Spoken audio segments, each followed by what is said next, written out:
Hey, it's Janine with Alumni360, and we just had an amazing meeting with Mr. Huey Scott. Huey, what did you talk about today? Today we talked about a lot.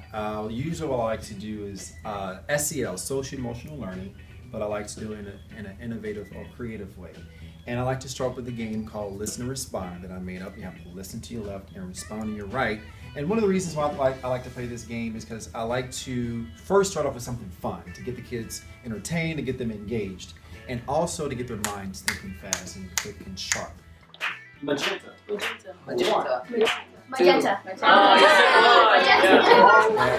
That's cool. Giselle, this is one of our members. What were you thinking when you were playing that game? Well, I found it difficult trying to concentrate on everything that was going on because from one part you're hearing like a name or a number, and then the other side you're hearing a color or an expression, and it's just so much going on. Listen, respond. And then you transfer those key concepts of them being mindful of their emotions and mindful of their thinking to Shark Tank and building their own board game, building their own product. What was going on there? So, once again, innovative and creative social emotional learning. So when you break into the groups or in pairs, so you have to listen, you have to respect the person.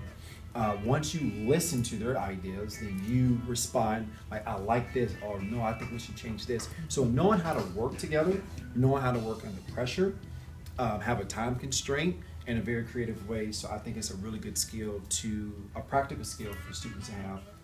Who's your target audience? I know it's kids, but like catered to like mainly for families. Families? Just for them to be able to bond together.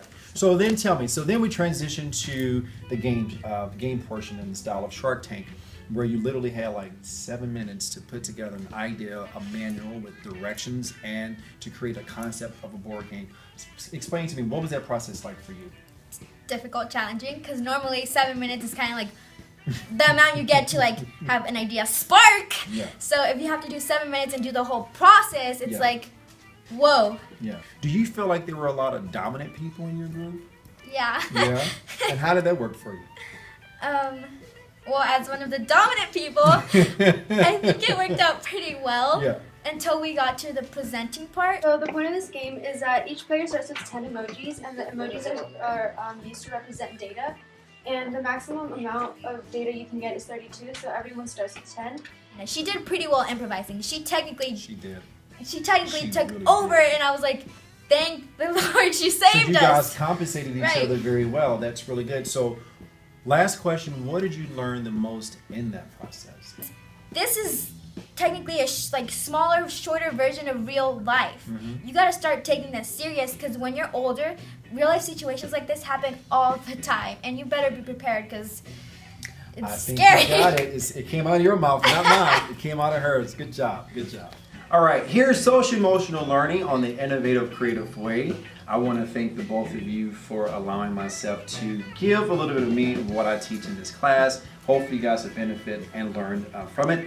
And social emotional learning, where you're able to adapt into your emotions, knowing how to work under pressure, knowing how to bring an attitude towards your project, but in a way where you're able to express yourself in a very friendly environment to success.